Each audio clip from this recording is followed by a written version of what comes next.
스포트 네트워크 방식 특징은 세 가지만 적어라. 아까 얘기했죠? 무정전 전력 전원 공급이 가능하다. 그 다음 뭐야? 공급 신뢰도 우수하다. 전압 변동이 적고 부하 증가에 대해 충분히 공부할 수 있다. 라는 거죠. 세 가지만 쓰시면 됩니다.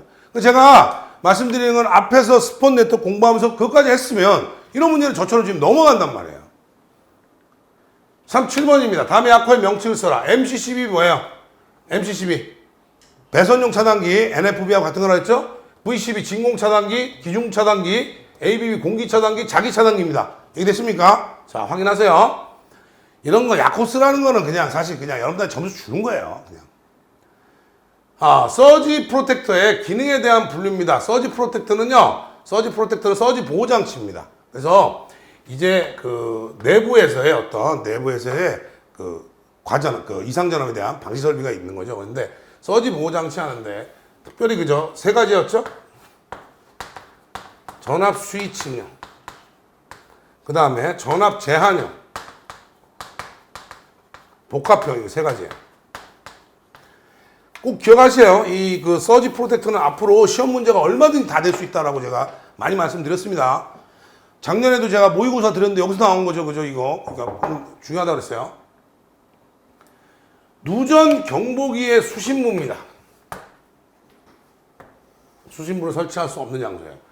이 누전 경보기는요, 여러분들 심벌로 그리면 누가 했는데 AS라는데 여기에다가 G라는 표현을 씁니다. 누전 경보기. 그래서 누전 경보기를 하는데 수신부를 설치할 수 없는 장소예요. 일단 누전이 나면 경보를 해야 되는데 이 수신기를 설치를 하면 안 되는 장소를 5가지 해라. 첫 번째가 뭐냐?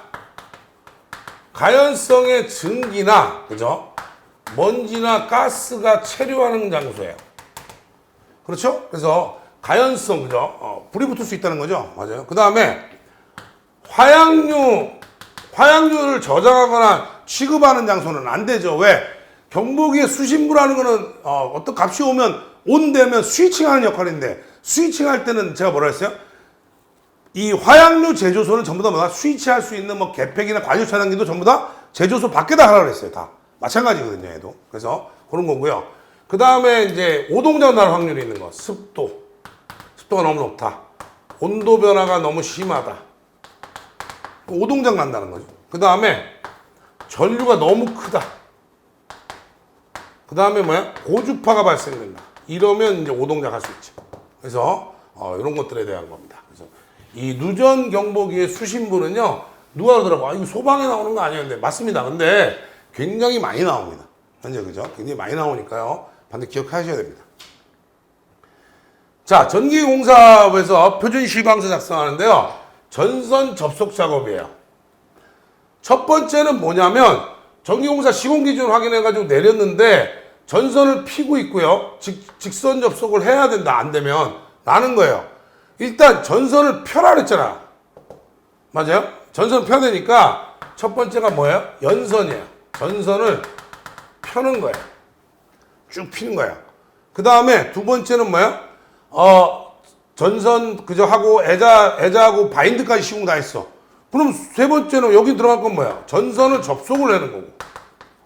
전선 접속이 끝나면 뭐야? 여러분들 전선 서로 이렇게 묶으면 어떻게? 절연 테이프 감잖아요. 절연 처리하는구나. 요 블록 다이어그램도 바뀌는 경우가 거의 없어요. 그런데 가끔 얘가 써져 있고 얘를 가리는 경우가 있어요. 그래서 요거 세 개는 알아두시는 게 좋죠. 기본적으로. 41번입니다. 금속관 한 번의 길이는 얼마예요? 3.66m로 하시면 됩니다. 플러스 마이너스 중요하지 않아요. 그냥 3.66으로 하시면 되고요. 그 다음에 철탑의 종류예요. 주목. 철탑의 종류는 형상별 분류가 아니에요. 형상별은 철탑의 형상에 따른 분류고, 일반적으로 철탑 분류하면 뭐야? 직선형, 각도형, 인류형, 내장형, 보강형이에요. 5가지입니다. 그걸 뭐라 한다? 표준형 철탑이라는 거예요.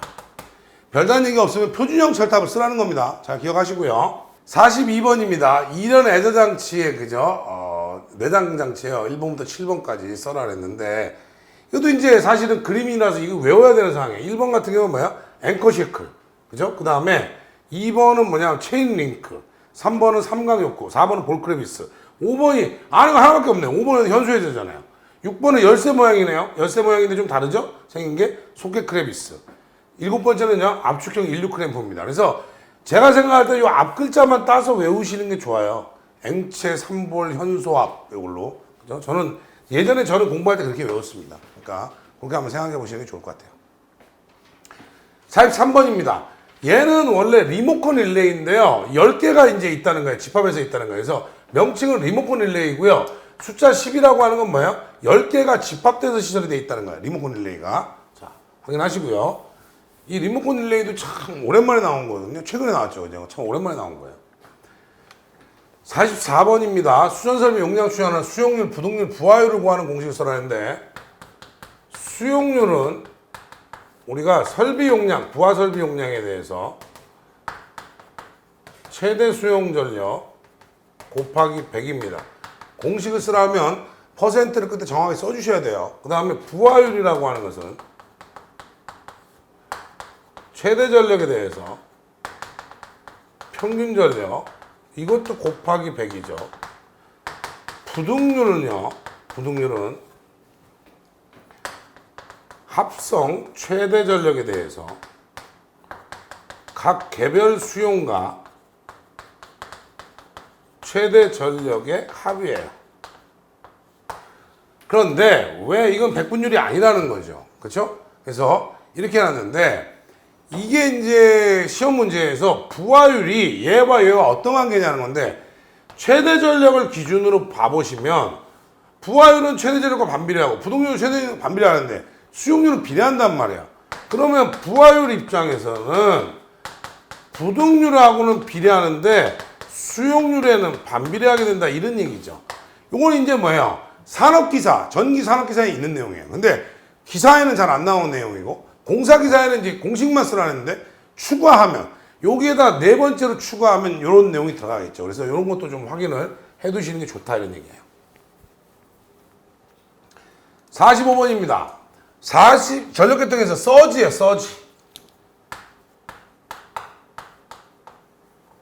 서지는요 국제전기전자학회에서 인정한 이상전압의 통칭이에요. 그래서 발생되는 과전압은 서지 과전압이라는데 원인이 뭐냐? 뭐예요? 개폐 시에 발생할 수 있고요. 개폐 서지. 개폐 과전압이라고 쓴 거야. 서지 과전압이라니까 과전압의 발생 원인 세 가지 써라니까 개폐 과전압, 개폐 시. 두 번째는 뭐야? 낙뢰나 이런 것들. 그 다음에 일시적인 어떤 투입한다든지 이럴 때, 그 다음에 또 개방한다든지 이럴 때 뭐 일시적인 부분에 대해서 생기는 서지까지 총 세 가지로 적습니다. 그래서 서지라는 거는 이상전압의 통칭이다. 기억하시고요. 강심 알루미늄 연선을 경동선과 비교해 특징은 세 가지만 적어냈습니다. ACSR은요, 강심 알루미늄 연선이었어요. 아까도 그 문제에 있었죠. 강심 알루미늄 연선 ACSR. 그죠? 그러니까 얘는 잘 보세요. 알루미늄이 컨덕터고 도체고 스틸이 강도를 보강한 거예요. 그래서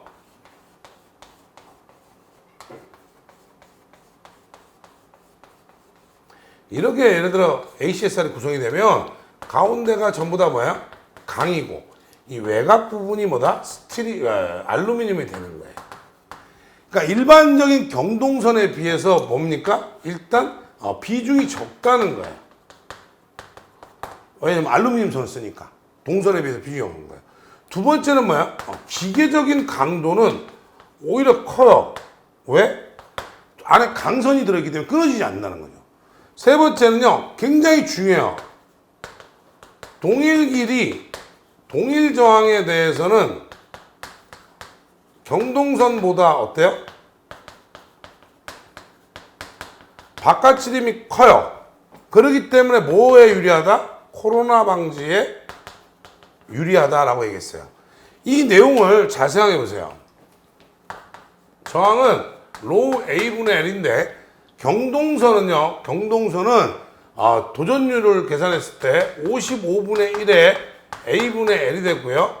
얘는요, 알루미늄선은 도전율이 61%니까 35분의 1에 A분의 L이에요. 그런데 이 두 개 저항이 일단 같은 경우에요, 지금.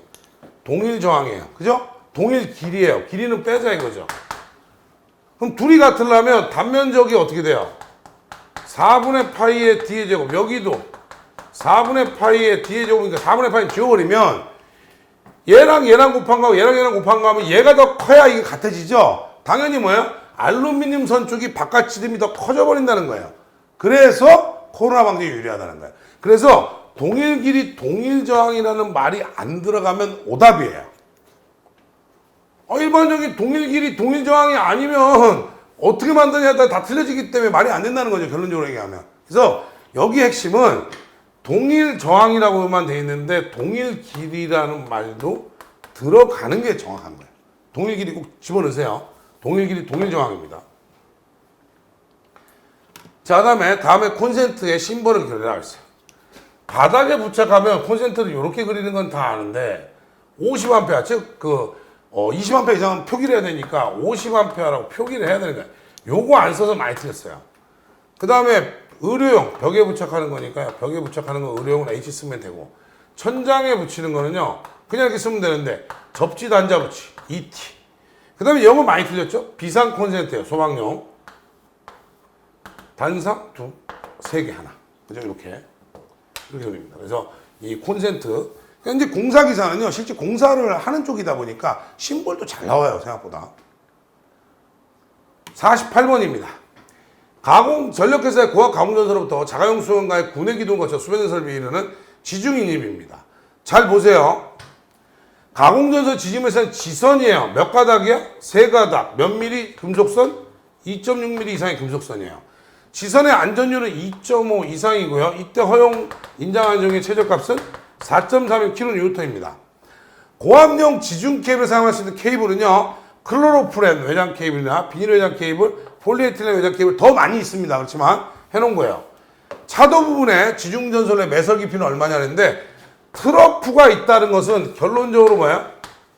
직접 매설식이다라고 그랬어요. 우리가 직접 매설식이라고 하는 거는 제가 항상 설명하죠.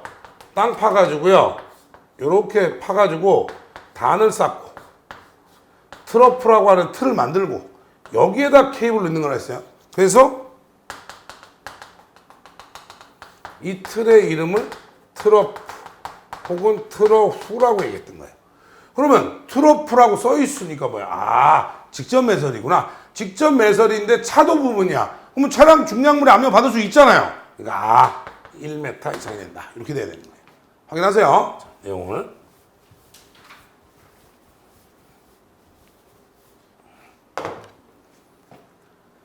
(49번입니다) 저압전로의 절연저항을 측정한대요. 절연저항 뭐예요? 절연저항계라고 쓰셔도 되고요, 매거라고 해도 됩니다. 메가옴. 매거는요, 다시 한번 얘기해요. 계측기 창에 눈금이 이렇게 있고요, 메가옴이라고 써져 있어요. 그 다음에 뭐냐면 이쪽은 E, 이쪽은 L이라고 돼 있어요. L은 뭐야? 라인, 선로측. E는 뭐야? 얼스, 뭐야? 접지측. 이렇게 돼 있는 거죠. 자, 그래서 그렇게 돼 있는 거를 매거라고 했다.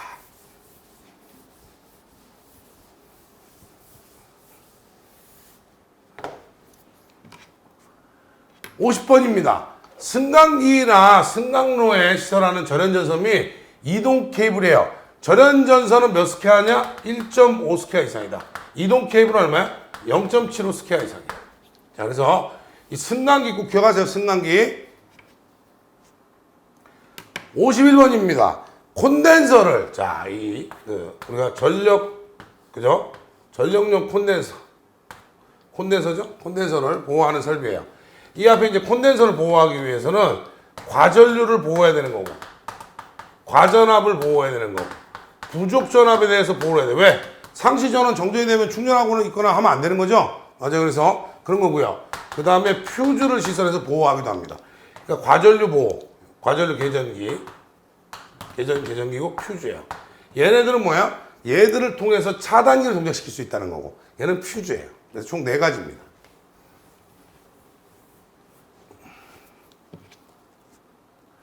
(52번입니다) 다음에 약호를 적어라. CNCVW 뭐야?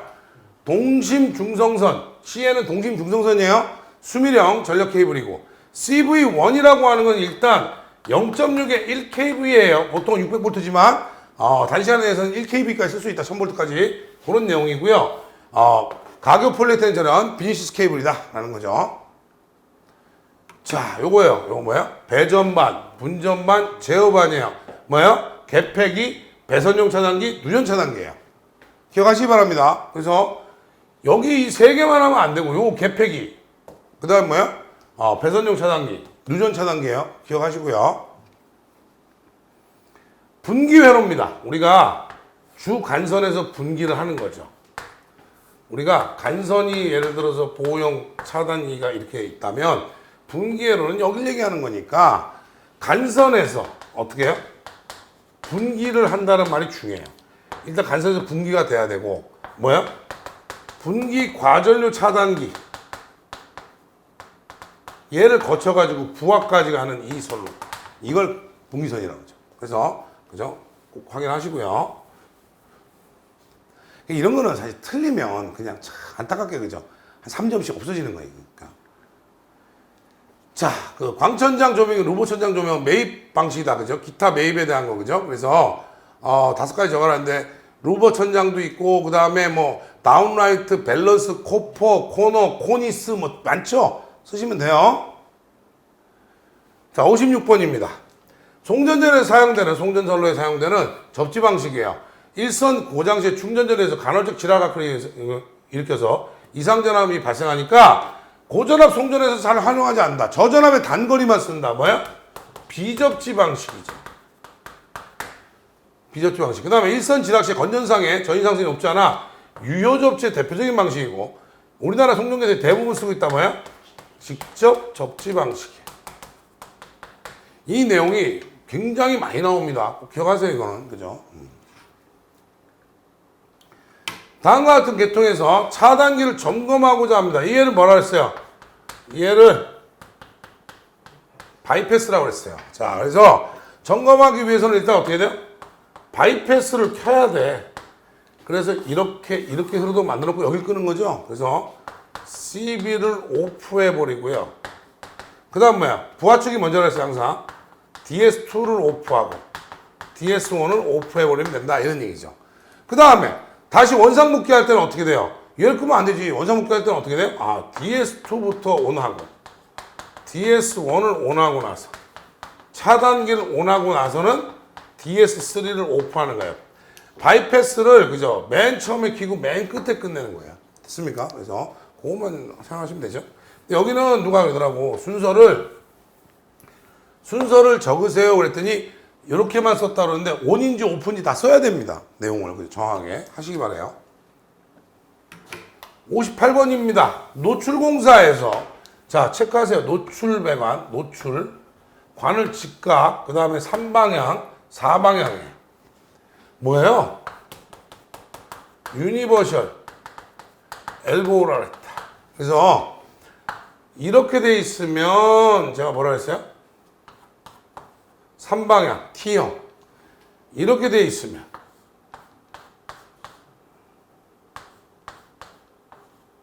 이렇게 돼 있으면 뭐예요? 크로스형이다 이렇게 불렀어요. 그래서 뭐 두 가지 그죠? 그래서 요걸 뭐라 했다?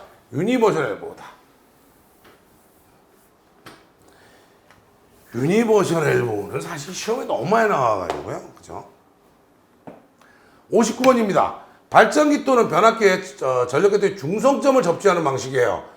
보호기종과 알고 고장점 판별시키 목적을 접지를 하며 일선 지락 시의 건전상의 전압 상승이 성간전압의 75% 직접 접지 계통에 속한다. 뭐야? 유효 접지 계통이에요. 맞습니까? 그런데 잘 보세요. 이 내용이 일선 지락 시의 건전상의 대지전이 상승을 1.3배 이하로 한다는 것이 전압 상승이 성간전압이 75%가 된다는 얘기하고 같은 내용이란 말이에요. 그래서 요 내용이 그죠? 두 가지가 똑같은 내용인데 갑자기 성간전압이 75% 이래가지고 뭔지 몰랐다는 사람들이 많아요. 그래서 이런 걸 잘 확인하시라는 거예요. 60번입니다. 전격 소비 전력이 몇 킬로면 전용 개폐기나 가전이 사용했습니다. 3kW 이상이면. 그죠? 확인하세요. 3kW 이상이면 한다.